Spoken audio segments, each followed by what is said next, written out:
sea, la reflexión siempre está a la mano si uno quiere. Si el tema es darse cuenta qué es lo que yo quiero, ¿qué me interesa? ¿Hacerme rico con la madera o conservar el bosque que está ahí porque genera tales y tales condiciones ecológicas adecuadas para la comunidad y para los otros habitantes del bosque? ¿Ah? Ese es el tema. ¿Reflexiono o no reflexiono? Cualquier teoría a la cual uno se apegue impide la reflexión sobre su fundamento y se transforma en una doctrina. Las doctrinas son enemigas de la reflexión, porque no te permiten reflexionar si tú ya sabes todo. Puede ser una teoría matemática, física o filosófica o de cualquier naturaleza, pero ahí está la respuesta, no tengo nada más que pensar. Y eso, por supuesto, que es enemigo de la reflexión y es enemigo de una conversación que nos permitiría ampliar nuestra mirada y ampliar nuestro entendimiento de lo que está pasando. Reflexionando, conversando, mirando lo que estamos viviendo, no apegándonos a ninguna teoría que nos ciega y no nos deja mirar, dejando aparecer el presente que vivimos para hacer cosas que no lo, digamos, que no lo validen, porque queremos una convivencia en la colaboración, en el mutuo respeto.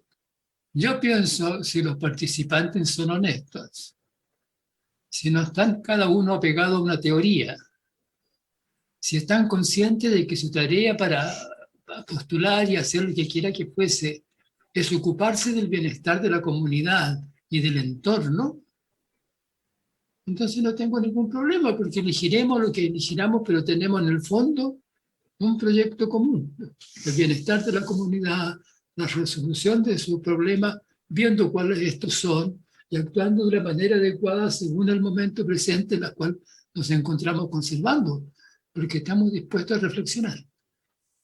La democracia es un modo de convivir, en el deseo de convivir, en el mutuo respeto, en el escucharnos, en resolver los problemas de acuerdo a su naturaleza, para lo cual tenemos que dejarlos aparecer. No es una teoría, es un modo de convivir en la honestidad, el mutuo respeto, la disposición a conversar y reflexionar para poder ver y resolver los problemas de la comunidad. Y la honestidad. Eso es fundamental. Bienvenidos a todos y todas a un nuevo capítulo de la Hora 25, un espacio imaginario, una hora imaginaria para calibrar al mundo, una oportunidad antes del nuevo ciclo. Seguimos con el activismo férreo por las comprensiones, porque sabemos que las comprensiones fundan las mejores decisiones y son las mejores decisiones las que fundan las mejores probabilidades de construir un bienestar para todos, siempre y cuando toda esta concatenación de elementos tenga un elemento de bondad intrínseco. Eso yo lo descubrí hace poco y dije, bueno, esta receta sirve para hacer desde estafas a cualquier cosa. Entonces debo incorporarle el ingrediente de algún tipo de bondad o ética o un alma sensible para que sirva y rectifico. Tenemos de invitada a Juanita Rojas para poder hablar sobre la cuenta pública de hoy día del presidente Boric y todo lo que está metido ahí adentro, que está metido casi todo, así que usaremos ese trampolín de sentido para ir saltando de un lugar a otro en lo nacional y también ver hasta dónde podemos ver las coherencias en el mundo, porque cada día más con los medios digitales y todo esto que se ve en los medios, es más fácil rastrear dónde están las coherencias o dónde empiezan los movimientos que terminan acá en el Congreso, en algunos discursos. Bienvenida, Juanita, de vuelta al programa. Muchísimas gracias, pues Sebastián, siempre es un gusto venir a conversar contigo, porque me haces también empezar a darle vuelta a cosas a las que a veces uno no le da demasiadas vueltas, y la verdad es que, como conversábamos hace un minuto, reflexionar, nos falta tiempo, nos falta tiempo para reflexionar, no nos damos el tiempo. Y hay muchas cosas que ocurren no solo en nuestro país, sino en el resto del mundo, que a lo mejor serían menos dramáticas y serían menos dañinas para mucha gente si quienes tomaron las decisiones en su momento se hubieran tomado el tiempo necesario para reflexionar. Justamente Voy a tomarme de ahí porque hoy día estuvimos viendo la cuenta pública y el presidente también daba cuentas de haber ido puliendo, continuando sus reflexiones y sus comprensiones con algunos aspectos que en etapa electoral y sobre todo mucho más polarizado en su etapa política como diputado, él da cuenta de que sus comprensiones han ido calibrando la realidad, ha ido asumiendo algunas restricciones, ha ido, lo que yo interpretaba de alguna forma, distinguiendo lo que es voluntarismo, de ganas de que las cosas con las realidades que se comportan en otras lógicas. Entonces, la primera pregunta de cajón, ¿cómo evalúas tus primeras impresiones de esta cuenta pública del presidente y este gobierno? A ver, más que una cuenta pública, yo creo que fue el marcar o diseñar una hoja de ruta. No hubo mucha cuenta, lo que es bastante entendible porque lleva 3 meses en el cargo y tendría que haberse referido a lo hecho por el gobierno anterior. Lo que está además en la página web de gobierno, porque está la cuenta pública, tiene 1.300, 1.400 páginas con todo lo que se ha hecho en el último año. Pero esto fue un discurso para marcar de alguna manera la ruta, pero más que la ruta en términos de proyectos de ley, montos que se van a invertir, etcétera.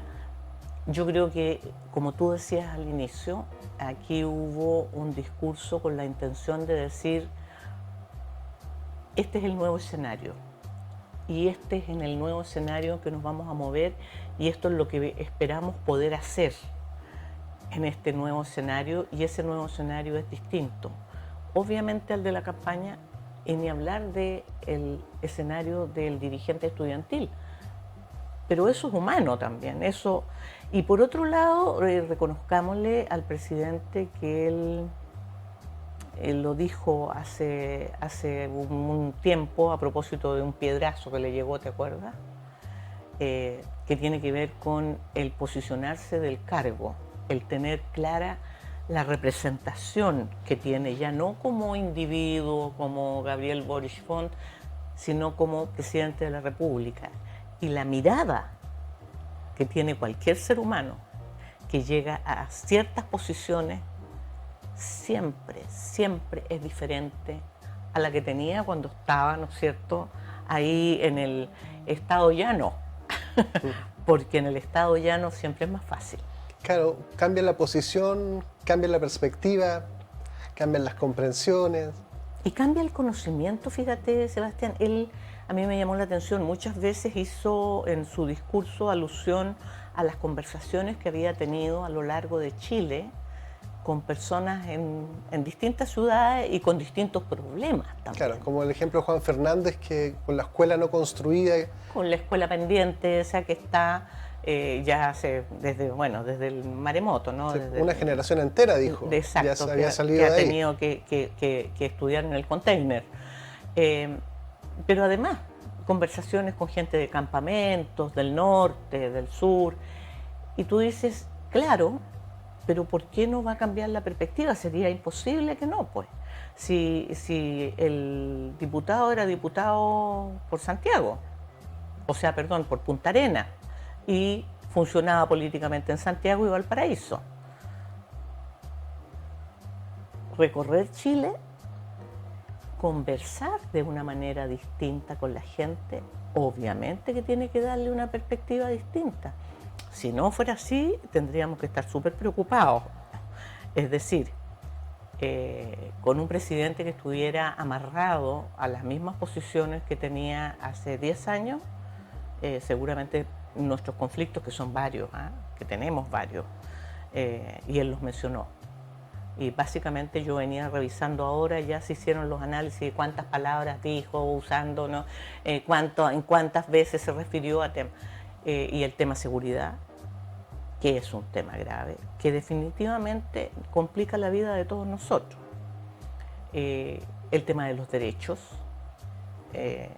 derechos que han sido conculcados sin que muchos de nosotros ni siquiera nos diéramos cuenta que nos estaban pasando a llevar. El tema de la policía, de las obligaciones legales, el tema de garantizar seguridad usando las herramientas legales disponibles. Eso no lo habría dicho el diputado, ni mucho menos el dirigente estudiantil. Hoy día lo tiene que decir porque esa es la realidad. Y es la realidad en el cargo que ocupa hoy. Sí, yo encuentro que el presidente Boric, este tipo de instancias está como en su salsa, porque él tiene muy buenas habilidades comunicacionales, da con un tono muy conciliador, da con una mirada como amplia, no cae en el revanchismo, incluso tuvo como algunas palabras de humildad para reconocer algunas cosas con el gobierno pasado. Y también, sí, de gobiernos anteriores, sí. Y creo que eso da con un tema que a mí me interesa mucho, que tiene que ver con el aspecto cultural. Que yo soy de la tesis de que esto es un tema cultural que está enraizado. Uno a veces lo ve, uno habla de corrupción y claro, uno dice, es que las instituciones. Oye, pero eso opera desde el kiosquero de la esquina de Arica, Punta Arenas, Magallanes, Isla de Pascua, por todos lados. Pues sino una cosa que responda a ninguna categoría en particular, ni de creencia religiosa, ni filiación política, ni lugar público-privado, está masificado. Entonces siento que el presidente Boric tiene un aura que habla a la cultura, como a inspirar a ser mejores, y creo ha llamado un poco las virtudes. Siempre, slash, uno dice ya sí, pero tendrá las competencias para lograrlo, y eso siempre termina siendo el gran pero él tiene esta novedad de decir como, pucha, qué rico que haya un ser humano que hable de cosas humanas y que busque inspirar. Yo creo que esa es una característica de él, sí, y de quienes él. lo conocen más de cerca dicen que que siempre ha sido igual. La ventaja de un hombre que lee mucho y que se da esos espacios para reflexionar, y se los ha dado históricamente. Efectivamente, creo que es sano, sobre todo para las generaciones más jóvenes, Sebastián, escuchar a la máxima autoridad de la nación hablar, como dices tú, en términos de aquí no somos enemigos, aquí tenemos una causa común, aquí hay gente que ha hecho antes que nosotros muchas cosas buenas, nosotros vamos a tratar de hacer el máximo posible, pero seguro que no lo vamos a hacer todo.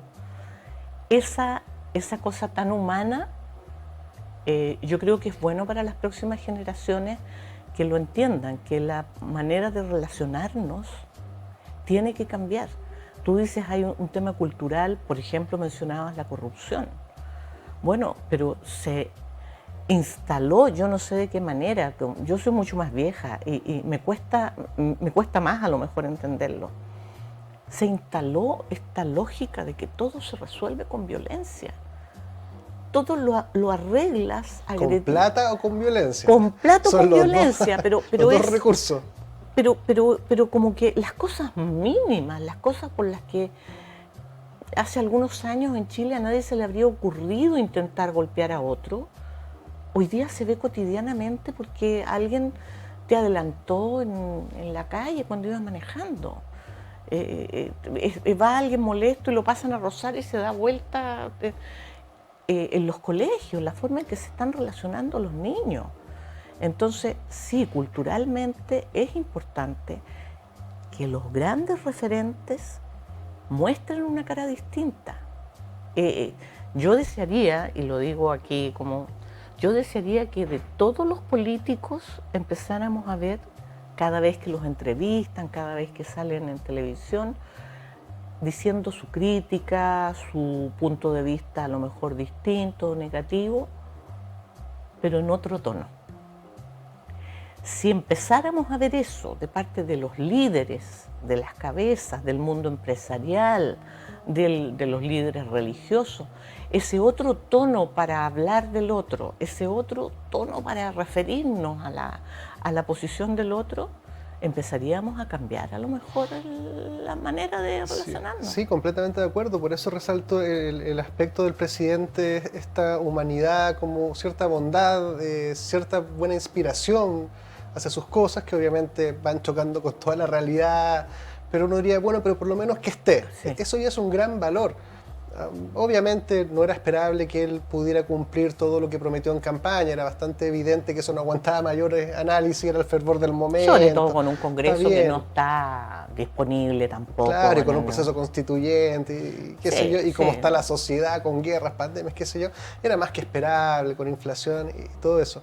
Pero aún así creo que es refrescante en los últimos tonos, hablando de Piñera, Bachelet, Frey, qué sé yo, cada uno tenía lo propio, lo particular, el momento era distinto, completamente de acuerdo.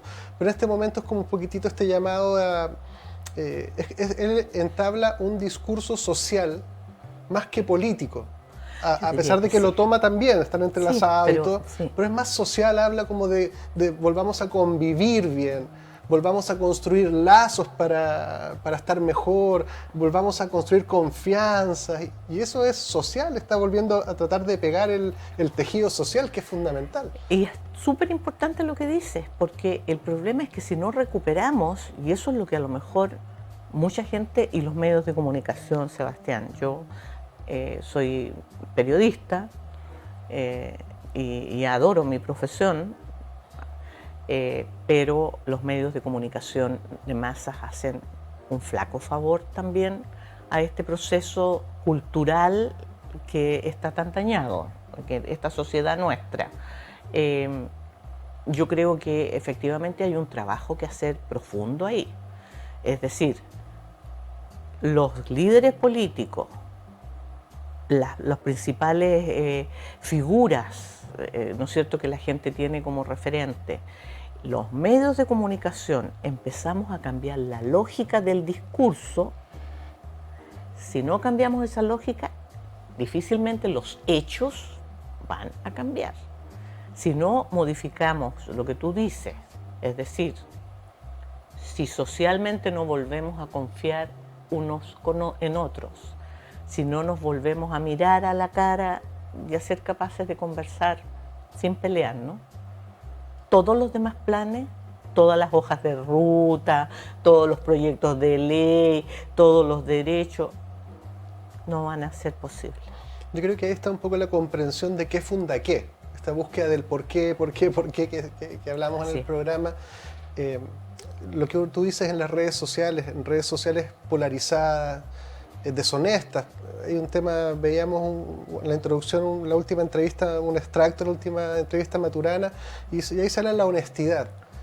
Porque es que si no hay honestidad, no hay vínculo posible. Nosotros no podemos construir un vínculo sostenido en el tiempo, a menos que estemos obligados a sostenerlo por distintas circunstancias, pero en libertad nadie va a estar vincularse con alguien que sabe que lo está engañando, lo está mintiendo y que le está diciendo cosas que no las va a cumplir. Y de eso nos estamos llenando en las redes sociales, en los medios de comunicación, en lo digital. Y por otro lado, hablando de referentes, a mí me llama mucho la atención la ausencia de referentes éticos o morales. Como lo que uno diría, las religiones, qué sé yo, o el mundo académico. Hoy en día pareciera que mentir es funcional, se naturalizó, y como mienten los de acá, mienten los de allá. Y eso destruye, eso es justamente el camino contrario a construir. Y muy conveniente para Río Revuelto, ganancia de pescadores. Así es, pero como el problema de fondo, y por eso digo que comparto contigo, me parece valorable el estilo y la forma en que enfrenta el presidente Boric su mandato, es porque como nos acostumbramos a que mintiendo, agrediendo, ganamos, el otro empieza a diseñar una estrategia para mentir más, para agredir más, porque como a ese le funcionó, entonces yo lo hago el doble para que me funcione. Y esta es una escalada. Entonces nadie frena para decir, sí, te funcionan las fake news, te funcionan los bots a través de las redes y eres capaz de instalar mentiras. Yo no lo voy a hacer. Me voy a arriesgar a no hacerlo. Hacer eso cuesta. Cuesta porque, como dices tú, la mentira, lamentablemente la experiencia de los últimos años es que la mentira paga. Y paga bien. Claro, y es súper interesante lo que tú señalas, porque finalmente se vuelve un patrón adaptativo cultural. Cuando tú ya sabes que vas a competir con deshonestos, la inteligencia adaptativa te indica y te incita a decir, bueno, si vamos a competir, no puedo establecer una competencia desde la honestidad a la deshonestidad, por sobre todo porque ni siquiera hay un contexto social que distinga una de la otra o que culpe a una de la otra, sino que es como una ausencia de referencia. Por tanto, el incentivo es a igualar la cancha en la deshonestidad. En la deshonestidad, en la mentira. Y eso se vuelve crianza, se vuelve educación, se vuelve cultura. Bueno, pero si es esto de cuando el papá le dice al niño, si te molesta, pégale, en el colegio. Y si el niño va y hace lo que le dijo su papá. Al niño que lo molestaba, la próxima vez que lo molestó, le pegó, pues. Bueno, esta escalada, que además pongo ese ejemplo porque lo he escuchado en más de una ocasión, ¿no? Eso se da en todos los planos. A ver, si es en esos términos que vas a competir conmigo, yo compito contigo en esos términos, pero yo lo puedo hacer mejor todavía que tú. ¿Cómo terminamos con eso? Esa es la ¿Cómo vamos con eso? Sería más adecuado, porque ya en eso ya vamos hace harto rato. Pero ¿cómo lo frenamos, Sebastián? Si ese es el tema. Es que, por ejemplo, el presidente Boric da propone algo. Propone honestidad y humildad. Ya podemos cuestionar, pero es que si nos vamos en esa nunca vamos a aceptar nada. Yo creo que hay una propuesta bien inspirada, honesta, con sus limitaciones de la realidad, de las competencias, de la capacidad del gobierno, todo lo que tú quieras, pero es una propuesta. Lo que tú dices, oye, quizá cuántos niños que ven al presidente con un libro, quizá eso ayuda a fomentar la lectura. O cuando dice un poema, que algunos dicen, ¿qué tontería está haciendo leyendo un poema? ¿Cuántos parlamentarios hoy día, y yo hago esta pregunta casi como, ¿cuántos parlamentarios habían leído alguna vez algún poema de Elvira Hernández? ¿Cuántos saben quién es Elvira Hernández? O ni hablar de la Estela Díaz Barín, ¿no es cierto?, de la Colorina, anterior. Lo más probable es que ninguno hubiera leído nada. Y muchos de los que estaban escuchando, ¿cuántos a lo mejor hoy día se pueden interesar en averiguar quiénes son estas dos mujeres, ¿no es cierto?, grandes de las letras chilenas, de las que podemos aprender muchísimo cuando uno lee sus textos? Y yo estoy segura que muy pocos de los que estaban escuchando ahí habían leído y podían citar alguna frase. Yo creo que esos son buenos ejemplos. Sí, absolutamente. Son muy culturales, nos remiten también a aspectos culturales, a comprensiones más profundas de las cosas. Yo creo que en ese sentido, sí, ese estilo me parece positivo. No me atrevo a decir que vaya a tener éxito, porque como dijiste tú recién, esta otra forma de funcionamiento ha penetrado tan profundamente que yo creo que revertir esa situación nos va a costar mucho. Sí, es complicado porque eso además a nivel mundial, planetario, local, regional, hoy en día uno dice, bueno, hubo un atentado para allá, y uno ya no sabe a qué intereses o quién financia la operación. Porque uno ve de repente ya cosas, por ejemplo, en el sector mapuche, y tú ya no puedes saber si ese incidente es a favor o en contra del gobierno, o son los mismos que dicen afectados, están pagando para que haya una cosa. Y eso es lo que finalmente termina destruyendo no solamente la cultura, sino el tejido social. Porque tú ya desconfías completamente de lo que te está diciendo el otro. Y desconfías del otro y desconfías de las causas que supuestamente representan esos otros.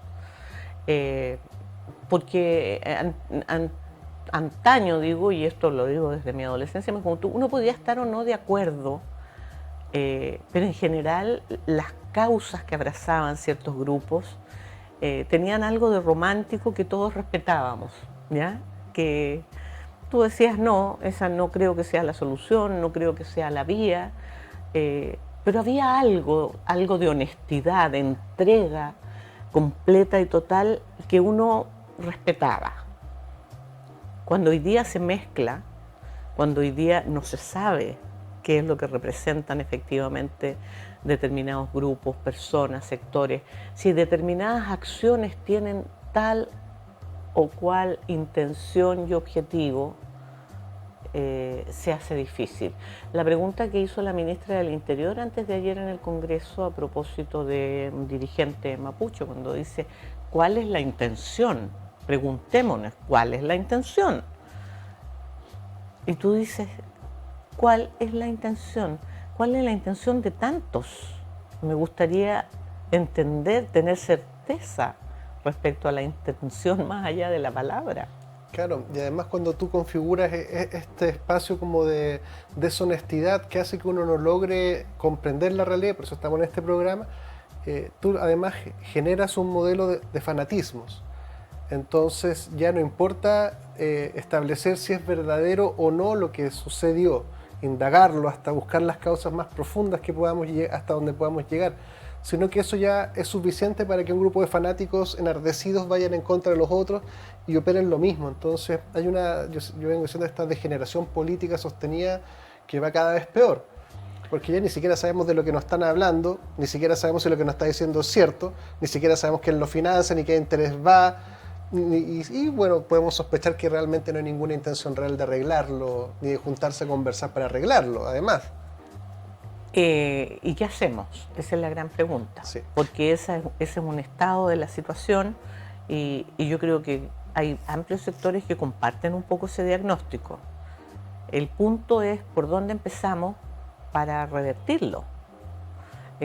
A propósito de el no saber si efectivamente tal o cual acción la hicieron los que dicen que la hicieron y si los que la hicieron con la intención tal o cual. A estas alturas tiene teñido todo. Sí, tú dices, por ejemplo, el caso de las quemas de los buses de los overoles blancos, que usualmente uno lo asocia a un cierto grupo, movimiento estudiantil, pero nada asegura que cualquier persona se ponga eso, entre y salga con esto y haga algo. Ya no podemos constatar que eso tenga algún asidero con establecer la realidad. Es como... A ver, y todos los que salen con los overoles blancos a quemar buses, voy a ponerme más, todos los que salen todos con la misma intención, todos creen lo mismo, todos sienten lo mismo respecto a la quema de buses. Yo estoy segura que no. No, ni siquiera uno sospecharía que no es ni siquiera un grupo, es un conjunto de gente, algunos a favor, otros en contra, y algunos yo intuyo que van justamente a quemar eso porque el objetivo es desestabilizar o generar angustia o... Algunos simplemente tienen mucha rabia, algunos quieren sentirse importantes al lado de su grupo, ¿no es cierto?, de sus compañeros, porque además nosotros sabemos que en las instituciones todo el mundo sabe quiénes pertenecen a esos grupos. Yo he trabajado en distintas universidades durante mucho tiempo y la experiencia me indica que todo el mundo lo sabe finalmente.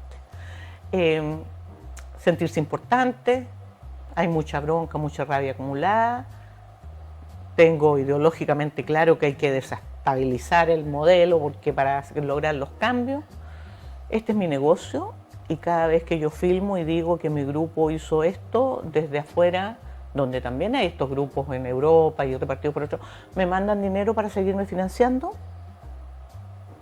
porque hay de todo. Sí. Oye, tenemos que ir a un spot, pero quiero que volvamos con la pregunta de qué podemos hacer ante este diagnóstico cultural.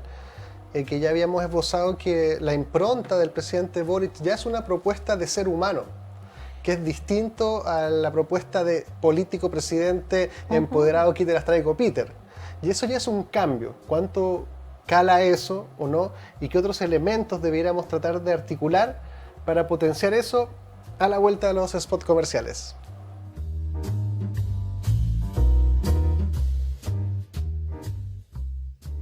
En Clínica Gastrosalud contamos con equipos médicos de excelencia y tecnología de punta para garantizar salud y bienestar a un excelente costo. Contamos con servicios médicos integrales especializados en tratamientos gástricos y programas completos para la obesidad. Realiza tus reservas de hora en la página www.gastrosalud.cl. En Clínica Apoquindo contamos con una infraestructura de primer nivel para ofrecer servicios de instalación de balón gástrico, pellet antialcohol, cirugías plásticas reconstructivas, cirugías estéticas, kinesiologías, psicología, psiquiatría, nutricionista. Visítanos en www.clinicapoquindospa.cl. Clínica Medical Home, líder a nivel nacional en hospitalización domiciliaria y servicios ambulatorios para pacientes agudos, subagudos y crónicos. Clínica Medical Home entrega a su disposición experiencia y trayectoria en salud a través de servicios especialmente pensados en las necesidades de cada persona, adaptando el concepto de comodidad a sus instalaciones y residencia mediante altos estándares de calidad. Visítanos en www.cmhchile.cl. Clínica Medical Home. En Logan Abogados contamos con profesionales altamente comprometidos con los intereses de nuestros clientes. Nuestro staff está capacitado para entregar mucho más que una asesoría integral y especializada, pues buscamos proporcionar la tranquilidad que sus intereses merecen y necesitan. Visítanos en www.logan-abogados.cl. En Clínica Nueva Costanera trabajamos día a día por tu salud y la de los tuyos. Contamos con una amplia trayectoria entregando salud y bienestar con servicios médicos integrales, gastroenterología, endoscopía, pellet antialcohol, programa de balón intragástrico, bioimpedenciometría, entre otras prestaciones. Visita nuestra página www.clinicasnuevacostanera.cl e infórmate de todas nuestras prestaciones.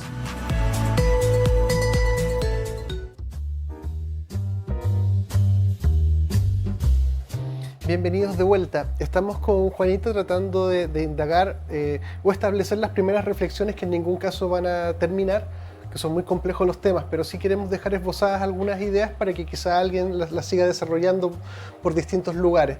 Estábamos pensando cómo uno puede operar en lo cultural, ya que somos un país muy acostumbrado a operar en lo político-económico. Esos han sido como los principales mapas que nos han enseñado idiosincráticamente en un modelo neoliberal y con toda la historia de Chile, pero hoy en día constatamos que ya estas lógicas económicas políticas no parecieran ser muy adecuadas cuando uno quiere indagar en lo profundo, y pareciera ser mucho más adecuado mirar los intereses que ahí se transan para descubrir quiénes son los actores y para dónde va el dinero. Pero lo que está sosteniendo todo es un tema cultural. Y la pregunta es, ¿cómo uno opera o qué se pudiera hacer para que el ser humano o el ciudadano, ante mentir o ser honesto, prefiera la honestidad en vez de la mentira? Juanita, ¿qué reflexiones se te alumbran con este tema tan importante y complejo? Insisto, yo creo que todos tenemos que mirarnos qué ventaja tiene, por ejemplo, la honestidad. ¿Qué ventaja tiene la falta de violencia o la ausencia de violencia y todo? Algo parecido a la felicidad, po. Si finalmente cuando nosotros tenemos la posibilidad de educar a otros y de formar a otros, si logramos transmitirle que no van a ser más felices necesariamente siendo siempre ganadores, que no, la felicidad no radica en cuánto tienes, que la felicidad es poder caminar tranquilo sin tener enemigos caminando a tus costados. Yo creo que vamos a ir cambiando la situación. Todos recordamos profesores que tuvimos en el colegio. Yo creo que hay que apuntar también a la educación formal. Yo creo que hay un rol muy importante que pueden cumplir los profesores, que pueden cumplir quienes están formando a nuestros hijos. Y eso pasa porque yo creo que ese papel es fundamental. Los padres, los profesores, los medios de comunicación, los líderes. Ese conjunto, si lográramos ponerlo de acuerdo, para empezar a enseñar otra forma de relacionarnos, yo creo que lograríamos salir un poco del atolladero en el que estamos. Pero cuando tú ves que los propios institutos pedagógicos, que las propias universidades, ¿no es cierto?, las carreras de pedagogía suelen tener las acciones más violentas dentro de las universidades.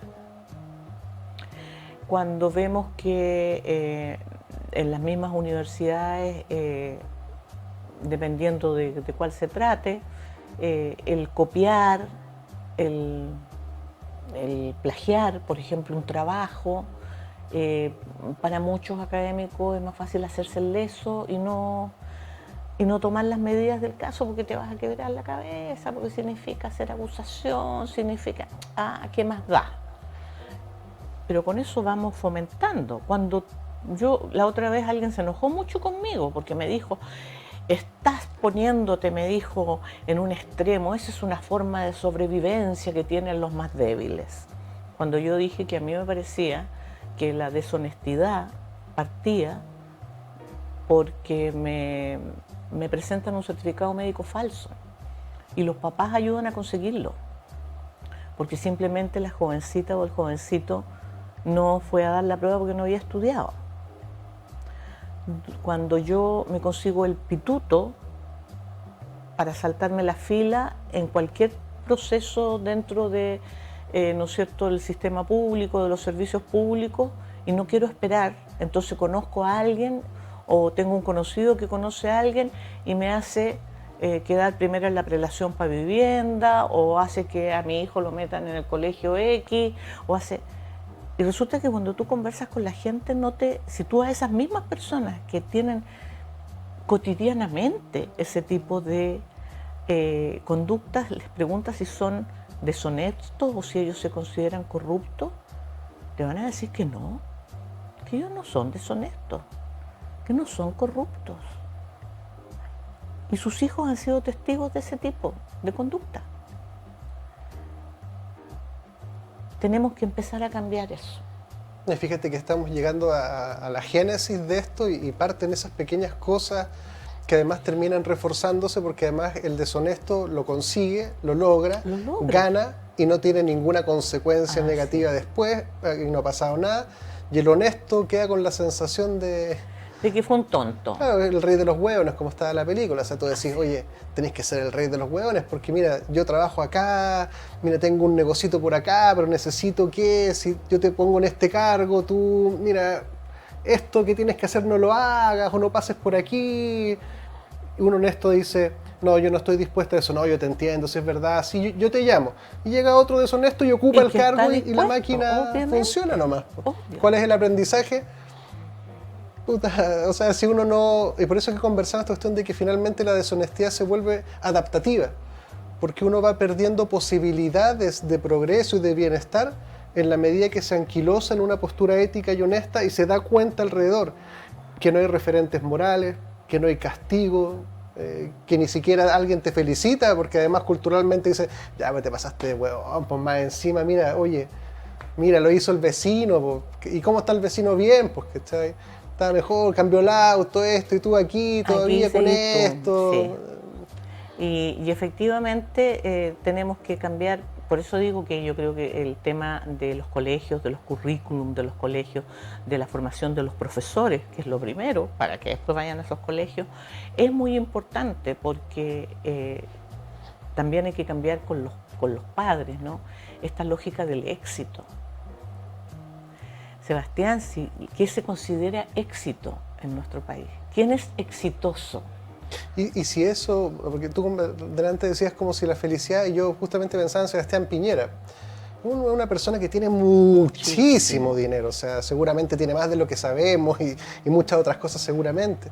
Pero yo como psicólogo lo miro y digo, su forma de ser, su emocionalidad, no da cuenta de un ser pleno, grato, no tiene una actitud de agradecimiento, de que la bondad de la vida, se nota nervioso, preocupado, como con cosas ya medias biológicas, ya neurológicas, no se ve feliz, no ríe, no está alegre. Entonces, ¿qué? Y seguramente si pensáramos en muchas personas que tienen mucho dinero, nos encontraríamos con situaciones muy parecidas. ¿Y cómo es en la tele cuando salen los millonarios? felices, bronceados en el Caribe, disfrutando con gente, mujeres, buenos ratos, todos felices, bronceados. Entonces decís, ya, pero cuando yo veo a los millonarios en realidad que salen, no son ni parecidos, no. Son personas súper sesudas, como preocupadas todo el tiempo. Siempre con la sensación de que tienen el mundo en sus hombros, ¿no es cierto? Bueno, eso es lo que tenemos que modificar. Tenemos que dejar de pensar en el éxito y pensemos más en qué cosas le traen felicidad a los seres humanos. Es una tremenda pregunta, deberíamos hacer un capítulo solo sobre esa pregunta, porque eso nos lleva a los fundamentos del ser humano. ¿Qué cosas hacen felices a los seres humanos? Cuando se llega a cierta edad y tú miras para atrás y dices, me encontré con mis compañeras de colegio. Fulanita tiene tanto, la otra... Yo no tengo segunda vivienda en la playa, soy la única que no tiene segunda vivienda. Y soy menos feliz. Y te quedas un fin de semana con todas y empiezas a escuchar las historias. Y no, tú no eres menos feliz. El tener definitivamente no hace que seas más feliz. Pero por otro lado tú dices, los afectos. Los seres humanos somos distintos y en las relaciones afectivas también hay fracasos, también hay errores. ¿Uno es feliz permanentemente en el plano afectivo, en el plano emocional? Ciertamente no. No. El tema es cómo estás dispuesto a entender también el fracaso y a aceptarlo, entendiendo que tienes una parte de responsabilidad. Sí, es buena reflexión, porque como psicólogo yo soy dado justamente a esas reflexiones. Finalmente la palabra felicidad es una mala palabra para adentrarnos en estas reflexiones, o es una buena palabra de entrada, pero a poco andar uno dice ya, hasta aquí, gracias palabra felicidad, me has acompañado, pero debo abandonarte para poder seguir avanzando más profundo. Y uno la deja hasta ahí. Y ahí empiezan a aparecer, por ejemplo, el sentido. Que finalmente, por ejemplo, uno dice, claro, mientras más vínculos tengas o más profundo, más te va a doler, por ejemplo, la muerte de esa persona. Así es. Por ejemplo, que uno diría, la antítesis de la felicidad es el dolor, que es la única emoción que yo siempre digo, la única emoción que duele, pero duele es la pena. Eso duele, uno lo siente en el cuerpo, pero de aquí hasta acá pero duele. Sí. Físicamente duele la pena. Sí. Pero ahí aparece entonces ¿cómo? Y aparece algo así como el sentido de vivir así. Y eso da un confort en la armonía de vivir, en la danza de vivir, morir, ganar, perder, lograr, fracasar. Eso es parte de, y cuando por eso digo, si uno pudiera hacer el resumen, dice, mira, ese gran poema de Amado Nervo, si yo encuentro que es maravilloso, que se llama En Paz. Cuando termina, ¿no es cierto?, dice, amé, fui amado, el sol acarició mi faz, vida, nada me debes, vida, estamos en paz.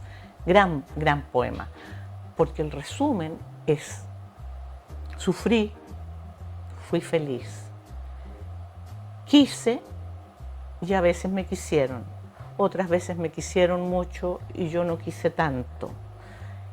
Tuve éxito en algunas cosas, rotundos fracasos en otras. Me levanté de nuevo como pude. Pero eso es finalmente vivir. Las pérdidas, por supuesto que nos destrozan las pérdidas de los seres queridos. Pero tenemos la posibilidad de que nos destrocen la pérdida de los seres queridos porque tuvimos a quien querer, pues Sebastián. Sí. Por favor, claro. Mira tú lo importante que es. Tuvimos a quien querer y alguien que nos quiso. Y por eso esa pérdida es tan feroz. Sí, pues justamente nos lleva al tema de vivir con sentido. Y eso es darse cuenta de la vida, ¿no? Aceptarla como es en primera instancia, comprender lo que viene el yin yang, viene la felicidad, viene el dolor, viene el nacimiento, viene la muerte. Y difícilmente uno pudiera abrazarse a la felicidad como un estado de alegría permanente. Uno a lo menos va más, pienso yo, por las coherencias y la armonía. Uno es como es. Si uno es querendón, muere querendonamente. querendón, Si uno es más así es. introspectivo, muere introspectivamente. Si uno es Así más es. extrovertido, muere en una fiesta, qué sé yo. Pero vivir en la coherencia del ser, de que yo soy así nomás. ¿Cachai?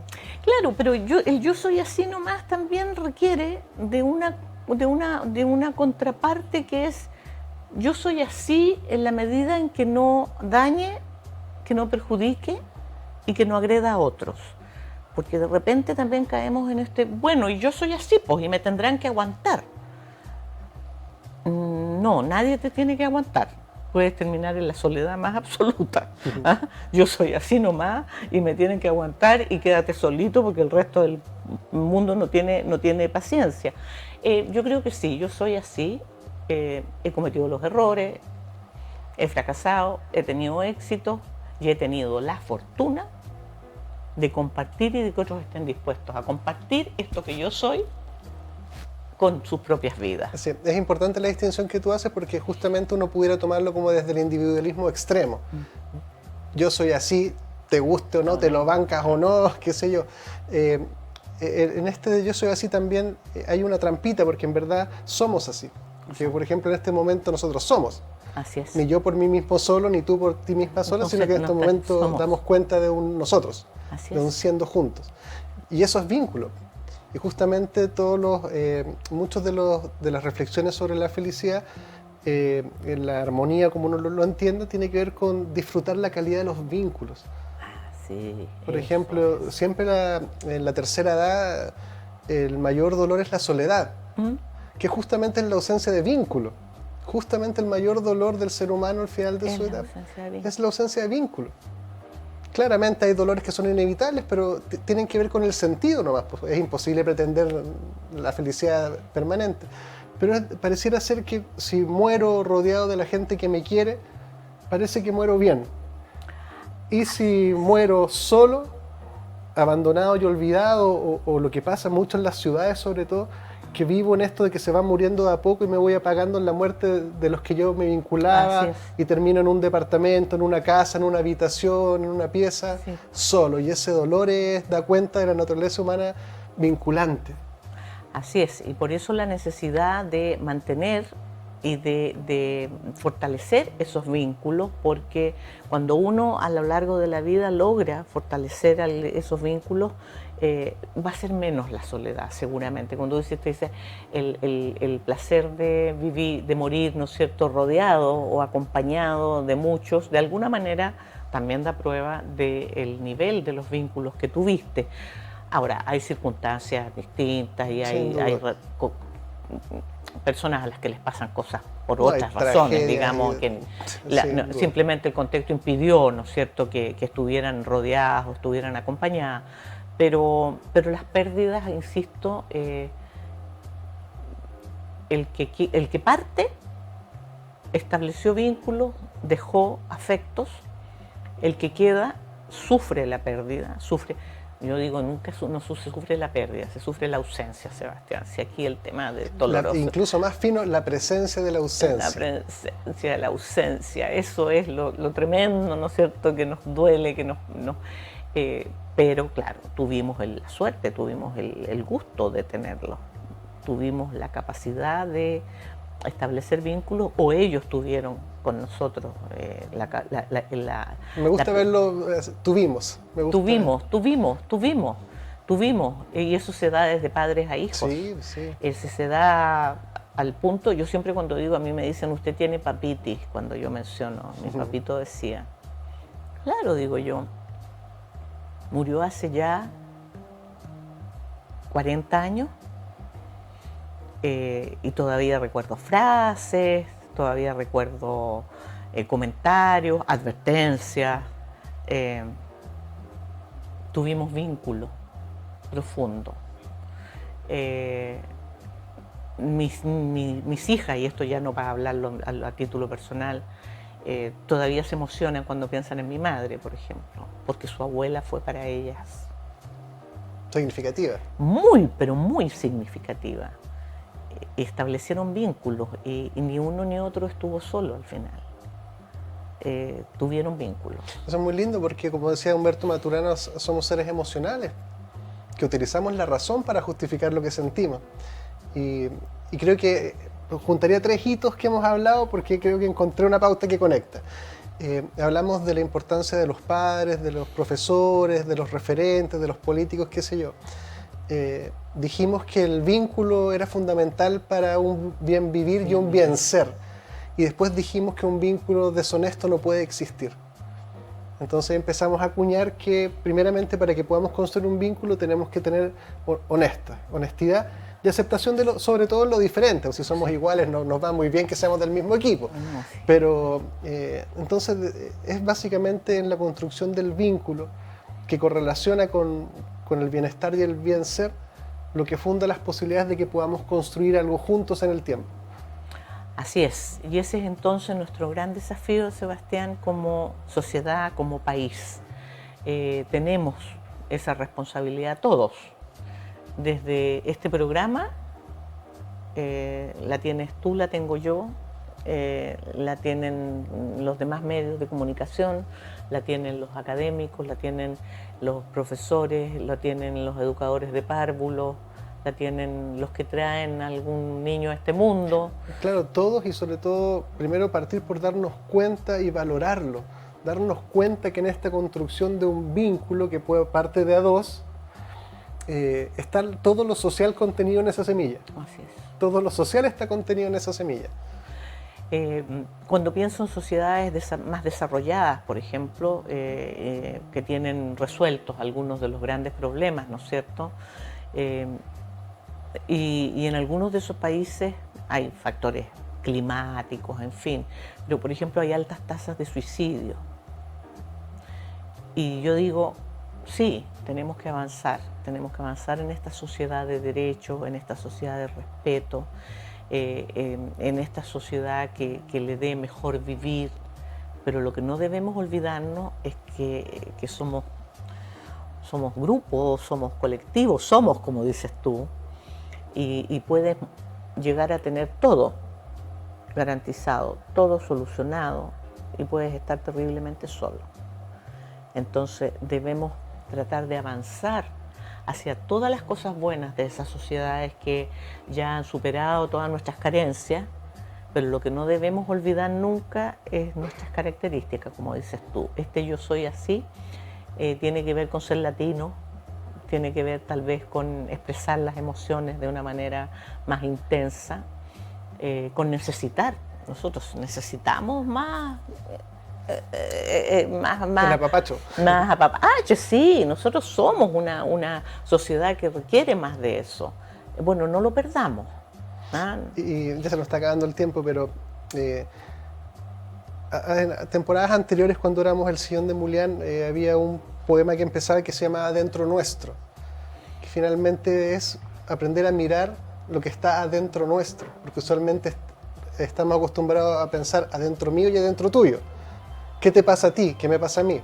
Pero no preguntamos qué nos pasa, porque esa pregunta de qué nos pasa nos lleva adentro nuestro, que es un espacio que solo existe cuando en la medida estamos que juntos. somos juntos.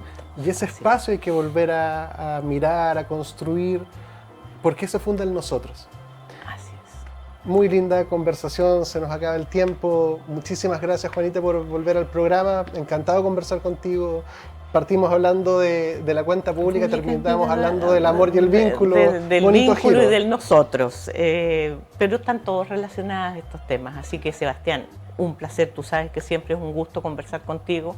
Me gusta conversar contigo porque me dejas... Es mutuo. Me nos gusta conversar, podríamos decir. Conversar, me dejas pensando y ahí eso es bueno siempre. Así Yo también me quedo pensando. Sí, muchísimas gracias. Muchísimas gracias, Juanita. Muchísimas gracias a todos los que nos siguen. Los espero en el próximo capítulo.